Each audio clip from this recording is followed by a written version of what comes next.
Dans cette capsule, nous aborderons le troisième critère d'analyse, soit la terminologie. Pendant des siècles, les premiers habitants de l'Amérique du Nord ont été définis en grande partie par d'autres, à commencer par Christophe Colomb qui a utilisé à tort le terme indien pour désigner les divers peuples établis dans les Amériques. Aujourd'hui, les attitudes à l'égard des premiers peuples du Canada évoluent et il y en est de même des termes employés pour décrire ce segment de la population. Or, il est souvent difficile de savoir quels sont les termes à utiliser, quelles sont les nuances qui les distinguent sur le plan juridique et à qui ils s'appliquent.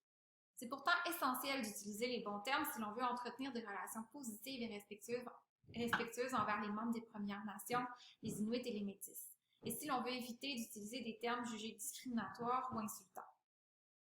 Les peuples autochtones ne se réunissent pas sous une identité commune. En effet, au Québec seulement, on compte la présence de 11 nations distinctes en quête de reconnaissance et d'autonomie.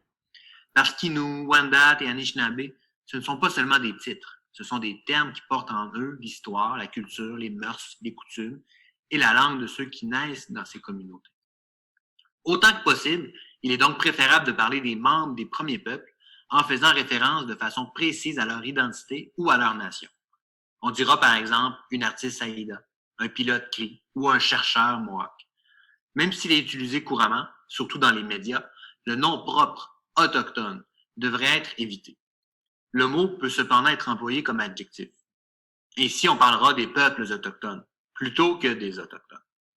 Le terme premier peuple est parfois employé comme synonyme à peuples autochtones. Les premiers peuples comprennent les Inuits, les Premières Nations et les Métis. Les termes peuples autochtones et Premières Nations ne sont cependant pas interchangeables. Ça ne veut pas dire la même chose, puisque les Inuits ne sont pas inclus dans les Premières Nations, Indiens au sens de la loi sur les Indiens. Merci pour ton éclairage, Charles. Cela dit, même ces termes-là peuvent évoluer au fil des ans à mesure que leur sens est contesté, débattu, reconstitué en fonction de perceptions sociales changeantes. Donc, il faut garder en tête que tout ça évolue. C'est pourquoi, lorsqu'on fait le choix d'une œuvre, il est important de jeter un regard attentif sur la terminologie en se posant les questions suivantes. D'abord, les termes se retrouvant dans le titre, la préface ou l'endos de l'œuvre sont-ils désuets aujourd'hui?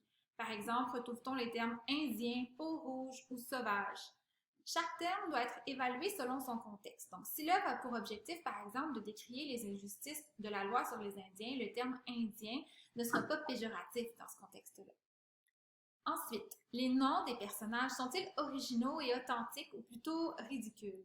Certaines œuvres ridiculisent les totems ou les noms donnés tels que aigle bleu, en donnant des noms tels que ours mal léché ou poisson mal habillé. Dans ce cas-là, ces termes sont péjoratifs et ridiculisent les perspectives autochtones. Il est pertinent de faire des recherches supplémentaires si on n'est pas certain que les totems sont bien utilisés. Finalement, les noms de famille et des communautés sont-ils bien utilisés? Par exemple, utilise-t-on Esquimau plutôt qu'Inuit, Montagnais plutôt qu'Innu? Donc, il faut vérifier et valider. Cela, c'est quand même au terme en soi et à son orthographe. Donc, le terme Inuit est déjà au pluriel et ne devrait pas prendre un S. Sa version au singulier, c'est plutôt Inuk. Ce genre de détail-là est important. J'aimerais ajouter à Joanie qu'à une certaine époque, les nations elles-mêmes s'identifiaient comme indiens ou utilisaient la terminologie occidentale pour se nommer.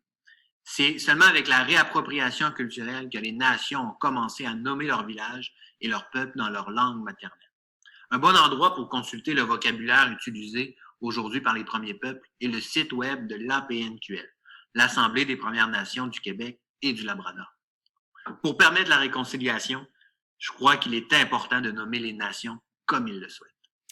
Plus le vocabulaire est inadéquat, plus l'appréciation pour ce critère-là va être moindre. Il y a toutefois une certaine gradation quant au caractère péjoratif des termes. Il s'agit donc d'une analyse au cas par cas qui est fortement liée aux autres critères d'analyse.